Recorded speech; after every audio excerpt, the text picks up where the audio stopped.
దేవుని నామమునకు మహిమ కలుగునుగాక. అనుదిన పరిశుద్ధ గ్రంథ పఠనం. మే 1. ప్రార్థన. దయగల తండ్రి, కృపగల దేవ, పరిశుద్ధుడానికి వందనాలు, స్తోత్రాలు. గడిచిన దినములోని కృపలో జ్ఞాపకం చేసుకుని 4 నెలలు కాచి కాపాడి 5వ నెలలో మమ్మల్ని ప్రవేశపెట్టినందుకు మీకు వందనాలు, స్తోత్రాలు, స్తుతులు. ప్రభా, మీరు ఇచ్చిన ఆయుష్ను బట్టి, ఆరోగ్యంను బట్టి మీకు వందనాలు, స్తోత్రాలు, స్తుతులు చెల్లించుకుంటున్నాం. మీ నెలంతటిని దీవెనకరంగా మార్చండి ప్రభా. ఈ దినం వాక్యం చదువుతుండగా మీరే తోడుగా ఉండి ఆది నుంచి అంతం వరకు నడిపించండి. వాక్యం ద్వారా మాతో మాట్లాడమని, వినిన వాక్యం మాలో ఫలింపచేయమని యేసుక్రీస్తు అతి పరిశుద్ధ నామంలో అడిగి వేడుకొంచున్నాం మా పరమ తండ్రి. ఆమెన్. 2వ రాజుల గ్రంథము 1 నుండి 3 అధ్యాయములు. 1వ అధ్యాయము. ఆహాబు మరణమైన తరువాత మోయాబీయులు ఇశ్రాయేలు వారి మీద తిరగబడిరి. అహజ్యా షోమ్రోన్లో ఉన్న తన మేడగది కిటికీలో నుండి క్రిందపడి రోగి అయి, మీరు ఎక్రోను దేవతయగు బయల్జెబూబు నొద్దకు పోయి ఈ వ్యాధి పోగొట్టుకుని నేను స్వస్థపడుదునో లేదో విచారించుడని దూతలను పంపగా, యెహోవా దూత తిష్బీడైన ఎలియాతో ఇలాగ సెలవిచ్చెను, నీవు లేచి షోమ్రోను రాజు పంపిన దూతలను ఎదుర్కొనబోయి ఇట్లనుము, ఇశ్రాయేలు వారిలో దేవుడు అన్నవాడు లేడనుకుని ఎక్రోను దేవత అయిన బయల్జెబూబు నొద్ద మీరు విచారింపబోచున్నారా? కాగా యెహోవా సెలవిచ్చినదేమనగా, నీవెక్కిన మంచం మీద నుండి దిగి రాకుండా నీవు నిశ్చయంగా మరణమవుదువని ఏలియా వారితో చెప్పి వెళ్ళిపోయాను. తర్వాత ఆ దూతలు రాజునొద్దకు వచ్చిరి. మీరెందుకు తిరిగి వచ్చిరని అతను వారిని అడుగగా, వారు, ఒక మనుష్యుడు మాకు ఎదురుపడి మిమ్మల్ని పంపిన రాజునొద్దకు తిరిగిపోయి అతనికి ఈ సంగతి తెలియజేయడి. యెహోవా సెలవిచ్చినదేమనగా, ఇశ్రాయేలులో దేవుడన్నవాడు లేడనుకుని ఎక్రోను దేవతయగు బయల్జెబూబు నొద్ద విచారణ చేయుటకు నీవు దూతలను పంపుచున్నావే. నీవెక్కిన మంచం మీద నుండి దిగి రాకుండా నిశ్చయంగా నీవు మరణమవుదువు అని అతడు పలికినని వారు చెప్పగా, మిమ్మల్ని ఎదుర్కొన వచ్చి ఈ మాట చెప్పినవాడు ఎలాంటివాడని రాజు అడిగాను. అందుకు వారు, అతడు గొంగలి ధరించుకుని నడుమునకు తోలు దట్టి కట్టుకొనిన వాడని ప్రత్యుత్తరమియగా, మనుష్యుడు తిష్బీడని ఏలియా అని అతడు చెప్పెను. వెంటనే రాజు 50 మందికి అధిపతి అయిన ఒకనిని వాని 50 మందితో కూడా ఏలియా యొద్దకు పంపెను. అతడు కొండ మీద కూర్చుని ఉండగా అధిపతి ఎక్కి అతని సమీపమునకు పోయి, దైవజనుడా, నీవు దిగి రావాలనని రాజు ఆజ్ఞాపించుచున్నాడనెను. అందుకు ఏలియా, నేను దైవజనుడనైతే అగ్ని ఆకాశము నుండి దిగి వచ్చి నీ 50 మందిని దహించునుగాక అని 50 మందికి అధిపతి అయిన వానితో చెప్పగా, అగ్ని ఆకాశము నుండి దిగి వాని 50 మందిని దహించెను. మరలా రాజు 50 మంది మీద అధిపతి అయిన మరి ఒకనిని వాని 50 మందితో కూడా పంపగా, వీడు వచ్చి, దైవజనుడా, త్వరగా దిగిరమ్మని రాజు ఆజ్ఞాపించుచున్నాడనెను. అందుకు ఏలియా, నేను దైవజనుడనైతే అగ్ని ఆకాశము నుండి దిగివచ్చి నిన్ను నీ 50 మందిని దహించునుగాక అని చెప్పగా, ఆకాశము నుండి దేవుని అగ్ని దిగి వాని 50 మందిని దహించెను. ఇంకనూ రాజు 50 మందికి అధిపతి అయిన ఒకనిని వాని 50 మందితో కూడా పంపగా, 50 మంది మీద అధిపతి అయిన 3వ వాడు వచ్చి ఏలియా ఎదుట మోకాళ్ళుని, దైవజనుడా, దయచేసి నా ప్రాణమును నీ దాసులేని 50 మంది ప్రాణములను నీ దృష్టికి ప్రియమైనవిగా ఉండనిమ్ము. చిత్తగించుము. ఆకాశం నుండి అగ్ని దిగి వెనకటి పంచదశాధిపతులను ఇద్దరిని వాని 50 మందితో కూడా దహించిన. అయితే నా ప్రాణము నీ దృష్టికి ప్రియమైనదిగా ఉండనిమ్మని మనవి చేయగా, యెహోవా దూత వానికి భయపడక వానితో కూడా దిగిపోమ్మని ఏలియాకు సెలవిచ్చును గనుక అతడు లేచి వానితో కూడా రాజునొద్దకు వచ్చెను. అతడు వచ్చి రాజును చూచి విచారణ చేయుటకు ఇశ్రాయేలు వారి మధ్య దేవుడన్నవాడు లేడనుకుని నీవు ఎక్రోను దేవతయగు బయల్జెబూబు నొద్ద విచారణ చేయుటకే దూతలను పంపితివే. నీవు ఎక్కిన మంచం మీద నుండి దిగి రాకుండా నిశ్చయంగా నీవు మరణమవుదువని చెప్పెను. ఏలియా ద్వారా యెహోవా సెలవిచ్చిన మాట ప్రకారం అతడు చనిపోయాను. అతని కుమారుడు లేనందున యూదారాజైన యెహోషాపాతు కుమారుడైన యెహోరాము ఏలుబడిలో 2వ సంవత్సరమందు యెహోరాము అతనికి మారుగా రాజాయను. అహజ్యా చేసిన ఇతర కార్యములను గూర్చి ఇశ్రాయేలుల రాజుల వృత్తాంతముల గ్రంథమందు వ్రాయబడి ఉన్నది. 2వ రాజుల గ్రంథము 2వ అధ్యాయం. యెహోవా సుడిగాలి చేత ఏలియాను ఆకాశములకు ఆరోహణము చేయింపబోవు కాలమున ఏలియాయు ఎలీషాయు కూడి గిల్గాలు నుండి వెళ్ళుచుండగా, ఏలియా, యెహోవా నన్ను బేతేలునకు పొమ్మని సెలవిచ్చియున్నాడు గనుక నీవు దయచేసి ఇక్కడ ఉండమని ఎలీషాతో అనెను. ఎలీషా, యెహోవా జీవముతోడు నీ జీవముతోడు నేను నిన్ను విడవనని చెప్పగా, వారిద్దరూ బేతేలునకు ప్రయాణము చేసిరి. బేతేలులో ఉన్న ప్రవక్తల శిష్యులు ఎలీషా యొద్దకు వచ్చి, నేడు యెహోవా నీ యొద్ద నుండి నీ గురువును పరమునకు తీసుకొని పోవునని నీ వెరుగుదువా అని ఎలీషాను అడుగగా, అతడు, నేను ఎరుగుదును, మీరు ఊరకుండుడనెను. పిమ్మట ఎలీషా, యెహోవా నన్ను ఎరుకోకు పొమ్మని సెలవిచ్చియున్నాడు గనక నీవు దయచేసి ఇక్కడ ఉండమని ఎలీషాతో అనగా, అతడు, యెహోవా జీవముతోడు నీ జీవముతోడు నేను నిన్ను విడవనెను కనుక వారిద్దరూ ఎరికోకు ప్రయాణము చేసిరి.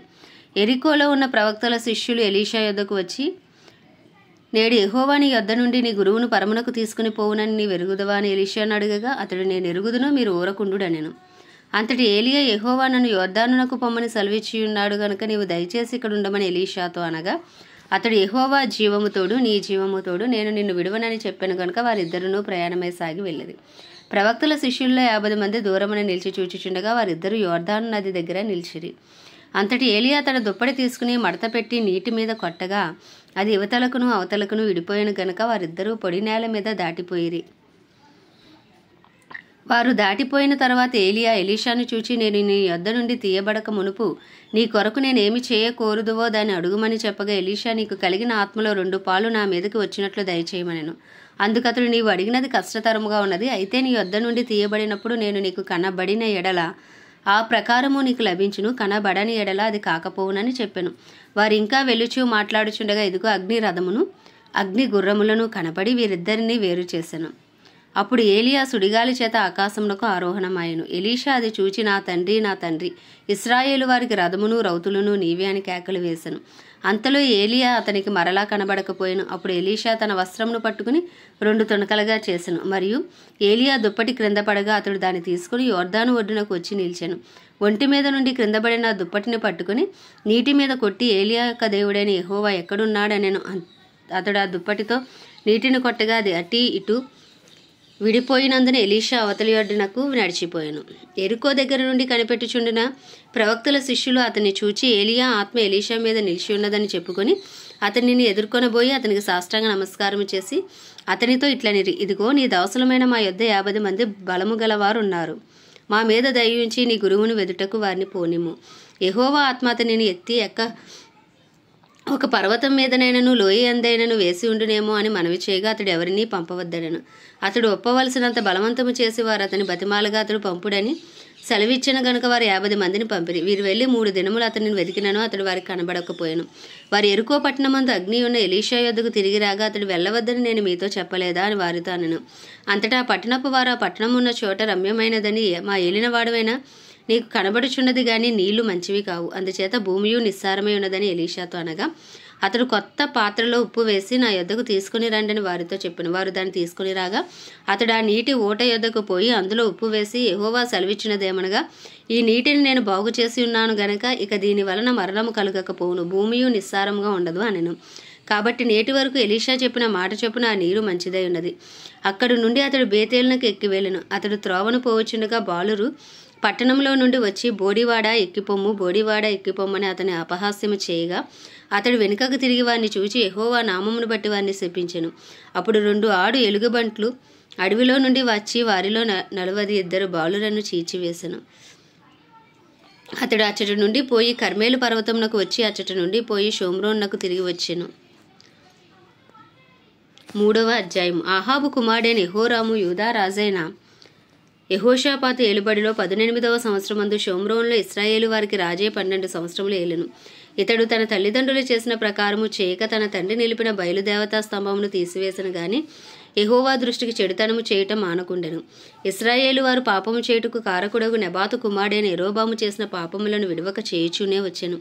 మోయాబు రాజైన మేష అనేకమైన మందలు గలవాడే 1,00,000 గొర్రెపిల్లలను, బొచ్చిగల 1,00,000 గొర్రె పొట్టేలను ఇశ్రాయేలు రాజునకు పండుగ ఇచ్చుచుండువాడు. అయితే ఆహాబు మరణమైన తర్వాత మోయాబు రాజు ఇశ్రాయేలు రాజు మీద తిరుగుబాటు చేయగా యెహోరాము షోమ్రోన్లో నుండి బయలుదేరి ఇశ్రాయేలు వారిని అందరినీ సమకూర్చెను. యూదా రాజైన యెహోషాపాతునకు వర్తమానము పంపి, మోయాబు రాజు నా మీద తిరుగుబాటు చేసి ఉన్నాడు, నీవు వచ్చి నాతో కూడా మోయాబీలతో యుద్ధము చేసేదవా అని అడగగా అతడు, నేను నీ వాడనై ఉన్నాను, నా జనులు నీ జనులే, నా గుర్రములు నీ గుర్రములే, నేను బయలుదేరి వచ్చేదనని ప్రత్యుత్తరమిచ్చాను. మనం ఏ మార్గమున పోవుదమని యెహోషాపాతు అడగగా అతడు, ఏదోము అరణ్య మార్గమున పోవుదమని చెప్పాను. ఇశ్రాయేలు రాజును యూదా రాజును ఏదోము రాజును బయలుదేరి 7 దినములు చుట్టూ తిరిగిన తర్వాత వారితో కూడానున్న దండు వారికిని పశువులకును నీళ్లు లేకపోయాను. ఇశ్రాయేలు రాజు కటకటా 3 రాజులమైన మనలను మోయాబీల చేతికి అప్పగింపవలనని యెహోవా మనలను పిలిచిననగా యెహోషాపాతు అతని ద్వారా మనం యెహోవా యొద్ద విచారణ చేయుటకు యెహోవా ప్రవక్తలలో ఒకడైనను ఇచ్చట లేడా అని అడిగాను. అంతటి ఇశ్రాయేలు రాజు సేవకుల్లో ఒకడు ఏలియా చేతుల మీద నీళ్లు పోయిచూ వచ్చిన షాపాతు కుమారుడైన ఎలీషా ఇక్కడ ఉన్నాడని చెప్పగా యెహోషాపాతు, యెహోవా ఆజ్ఞ ఇతని ద్వారా మనకు దొరుకుననెను. ఇశ్రాయేలు రాజును యెహోషాపాతును ఏదోము రాజును అతని యొద్దకు పోగా ఎలీషా ఇశ్రాయేలు రాజును చూచి, నాతో నీకు నిమిత్తమేమి? నీ తల్లిదండ్రులు ఉంచుకొనిన ప్రవక్తల యొద్దకు పొమ్మని చెప్పెను. అలాగనవద్దు, మోయాబీల చేతికి అప్పగింపవల్లని యెహోవా రాజులమైన మా ముగ్గురిని పిలిచినని ఇశ్రాయేలు రాజు అతనితో అన్నప్పుడు ఎలీషా ఇట్లా, నేను ఎవని సన్నిధిని నేను నిలబడి ఉన్నానో ఇశ్రాయేలు దేవుడైన యెహోవా జీవముతోడు యూదారాజైన యెహోషాపాతును నేను గౌరవము చేయని ఎడల నిన్ను చూచుటకైనను లక్ష్యపెట్టుటకైనను ఒప్పకపోదును. నా యొద్దకు వీణ వాయించగల ఒకదిని తీసుకుని రమ్ము.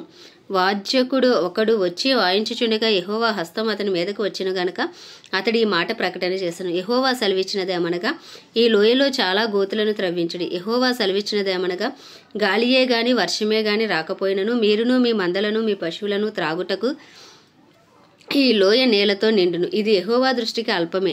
ఆయన మోయాబీలను మీ చేతికి అప్పగించును. మీరు ప్రాకారములు గల ప్రతి పట్టణమును రమ్యమైన ప్రతి పట్టణమును కొల్లబెట్టి మంచి చెట్ల నెల్ల నరికి నీలబావులన్నింటినీ పూడ్చి సమస్తమైన మంచి భూములను రాళ్లతో నెరిపి వేయుదురు అనెను. ఉదయ నైవేద్యం అర్పించు సమయమందు నీళ్లు ఏదోము మార్గమున రాగా దేశము నీళ్లతో నిండెను.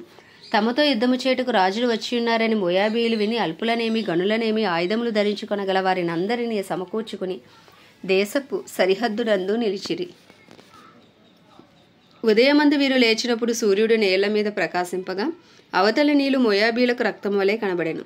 గనుక వారు అది రక్తము సుమా, రాజులు ఒకరినొకరు హతము చేసుకుని నిజముగా హతులేరి. మోయాబీయులారా, దోపుడు సొమ్ము పట్టుకొందము రండని చెప్పుకొనిరి. వారు ఇశ్రాయేలు వారి దండు దగ్గరకు రాగా ఇశ్రాయేలు లేచి వారిని హతము చేయుచుండిరు గనుక మోయాబీలు వారి ఎదుట నిలవలేక పారిపోయిరి. ఇశ్రాయేలీలు వారి దేశంలో చొరబడి మోయాబీలను హతము చేసిరి. మరియు వారు పట్టణములను పడగొట్టి సమస్తమైన మంచి భూభాగముల మీదను తల యొక్క రాయి వేసి నింపి నీలబావులన్నింటినీ పూడ్చి మంచి చెట్లన్నింటినీ నరికివేసిరి. కిర్హారేసేతు పట్టణమును మాత్రము వారు విడిచిపెట్టారు గనుక దాని ప్రాకారము నిలిచి ఉండెను గాని వడిసెలలు విసురువారు దాని చుట్టూ రాళ్ళు విసురుచూ వచ్చిరి. మోయాబు రాజు యుద్ధము బహు కఠినముగా జరుగుట చూచి కత్తిదూయ 700 మందిని ఏర్పరచుకుని ఏదోము రాజు నొద్దకు తీసుకుని పోవటకు యత్నించెను గాని అది వారి వలన కాకపోయిను. అప్పుడు అతడు తనకు మారుగా ఏలవలసిన తన జ్యేష్ఠ కుమారుని తీసుకుని పట్టణపు ప్రకారం మీద దహన బలిగా అర్పింపగా ఇశ్రాయేలు వారి మీదకి కోపము బహుగా వచ్చెను గనుక వారు అతనిని విడిచి తమ దేశమునకు మరలిపోయిరి. ఆమె దేవుడి పరిశుద్ధ వాక్యం మన వినికిడిలో దీవించునుగాక. ప్రార్థన. దయగల తండ్రి, కృపగల దేవ, పరిశుద్ధుడానికి వందనాలు, స్తోత్రాలు. జీవాధిపతి, న్యాయాధిపతి, మహిమా ఘనతకు అర్హుడా, యోగ్యుడా, పూజ్యుడా, కృపను చూపుటకు ఐశ్వర్యవంతుడా, కృపా సత్య సంపూర్ణుడా, నీ కృప కొరకు వందనాలు, నీ దయ కొరకు వందనాలు, నీ సన్నిధి కాంతి కొరకు వందనాలు. ప్రవ్వా అయ్యా, గడిచిన 4 నెలలు నీ కృపలో జ్ఞాపకం చేసుకున్న విధానం బట్టి నీకు వందనాలు.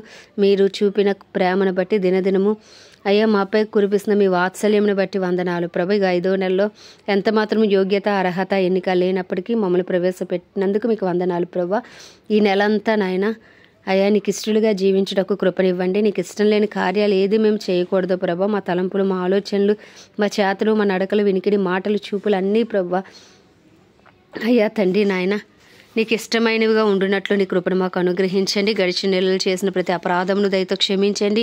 నీ పరిశుద్ధ రక్తంతో కడిగి పరిశుద్ధపరచండి, పవిత్రపరచండి. నీ సన్నిధి కాంతిని మా మీద ప్రకాశింపచేయండి. మా కుటుంబస్తుల పాపములు సైతం దయతో క్షమించండి. మా ఇరుగు పొరుగు, మా పట్టణము అయ్యా తండ్రి, మా ప్రాంతాలన్నిటినీ నువ్వు దర్శించి ప్రభా నాయన మా తెలుగు రాష్ట్రాలను జ్ఞాపకం చేసుకో, మా భారతదేశాన్ని జ్ఞాపకం చేసుకో. 144 కోట్ల భారతీయులకు గొప్ప రక్షణ కలుగునుగాక. భారతదేశంలో గొప్ప ఉజ్జీవం రగులు కొనుగాక. అందరూ అంతటానైనా సత్యమును గూర్చిన అనుభవ జ్ఞానం గలవారే ఉండినట్లు నీ కృప విస్తరించునుగాక. అయ్యా గొప్ప ఉజ్జీవము నాయన యేసుక్రీస్తు నామంలో రగులు కొనుగాక. కడవరి వర్షమే మీరు దిగిరండి, కడవరి ఉజ్జీవాన్ని రగిలించండి. దైవజనులందరినీ బలపరచండి అయ్యా, క్రైస్తవులందరినీ బలపరచండి, నీ సువార్థికులుగా మార్చండి. ప్రవ్వా ధైర్యంతో వాక్యంను బోధించి అనుకూల సమయంలో ప్రతి దైవజనికి మీరు దయచేయండి. వారి రాకపోకలని కాపుదల భద్రత ఉంచండి. వారి కుటుంబాలన్నింటినీ రక్త ప్రోక్షణ కింద ఉంచండి. అయ్యా క్రైస్తవ్యంలో డినామినేషన్స్ భేదములు తొలగించని అందరూ ఏకతాటిపైకి వచ్చినట్లు నీ కృపను అనుగ్రహించమని ప్రార్థిస్తున్నాం. ప్రభు మతోన్మాదాన్ని తొలగించండి నాయన. అయ్యా టెర్రరిజాన్ని తొలగించండి. దేశ సరిహద్దులో సమాధానం ఉంచండి. దేశానికి గొప్ప రక్షణ దయచేయండి. ప్రభా నీకు వందనాలు, స్తోత్రాలు, స్తుతులు. ప్రపంచ దేశాలన్నింటినీ వాటిని పరిపాలిస్తున్న రాజులను, వారి కింద పనిచేస్తున్న అధికారులకు కూడా నీ కృపనివ్వండి, నీ దయనివ్వండి. ప్రభా నీ సన్నిధి కాంతి ప్రకాశింపచేయండి. సమస్త మానవాళికి గొప్ప రక్షణ దయచేయండి. ఏ ఒక్క ఆత్మ నశించిపోకుండా అందరూ అంతటా రక్షణ పొందినట్లు నీ చిత్తము ప్రతి దేశంలోను, ప్రతి రాష్ట్రంలోను, ప్రతి పల్లెలోను మీరే నెరవేర్చమని ప్రార్థిస్తున్నాం. ప్రభా నీకే వందనాలు, స్తోత్రాలు. ఈ దినం ప్రత్యేకించి ప్రభా స్లోవేకియా దేశం కొరకు ప్రార్థిస్తున్నాం. ఈ దేశంపై నీ కృప కలుగునుగాక, ఈ దేశ ప్రజలపై నీ కృప కలుగునుగాక, ఈ దేశాన్ని పరిపాలిస్తున్న రాజులపై నీ కృప కలుగునుగాక, వారి కింద పనిచేసిన అధికారులపై నీ కృప కలుగునుగాక, జ్ఞాన వివేకములతో వారు ప్రజలను పరిపాలించే కృపను దయచేయండి. ఈ దేశంలో ఉజ్జీవాన్ని రగిలించండి. ఈ దేశం చుట్టూ మీ రక్త కంచి వేయండి. ఈ దేశంలో ఉన్న ప్రతి ప్రజలకు క్షేమం అనుగ్రహించండి. ఈ దేశంలో రక్షణ లేని వారికి రక్షణ దయచేయండి. ఈ దేశంలో ఉన్న క్రైస్తవులను దైవజనులను బలపరిచి వాడుకోండి ప్రభువా. ఈ దేశం అంతటా గొప్ప రక్షణ యేసుక్రీస్తు నామంలో కలుగునుగాక అని ప్రార్థిస్తూ ఉదయకాలమున ఈ చిన్ని ప్రార్థన మనవి నీ పాద సన్నిధికి చేర్చుకోమని యేసుక్రీస్తు అతి పరిశుద్ధ నామంలో అతి వినయముగా బ్రతిమలాడి వేడుకొంచున్నాం మా పరమ తండ్రి. ఆమెన్. పరలోకమందున మా తండ్రి, నీ నామం పరిశుద్ధపరచబడునుగాక, నీ రాజ్యము వచ్చునుగాక, నీ చిత్తము పరలోకమందు నెరవేర్చబడుచున్నట్లు భూమి అందంతటా నెరవేర్చబడునుగాక. మా అనుదిన ఆహారము నేడు మాకు దయచేయము. మా రుణస్తులను మేము క్షమించిన ప్రకారం మా రుణములను మీరు క్షమించండి ప్రభువా. నీకే వందనాలు, స్తోత్రాలు. ప్రతి కీడు నుండి దుష్టుడు బారి నుండి మమ్మల్ని తప్పించమని, ఎందుకంటే రాజ్యము బలము శక్తియు మహిమయు నీవే ఉన్నది. ఆమెన్. ప్రభు యేసు రక్తమే జయం, ప్రభు యేసు వాక్యమే విజయం, ప్రభు యేసు నామములో సంపూర్ణ విజయము కలుగునుగాక. Amen, amen, amen.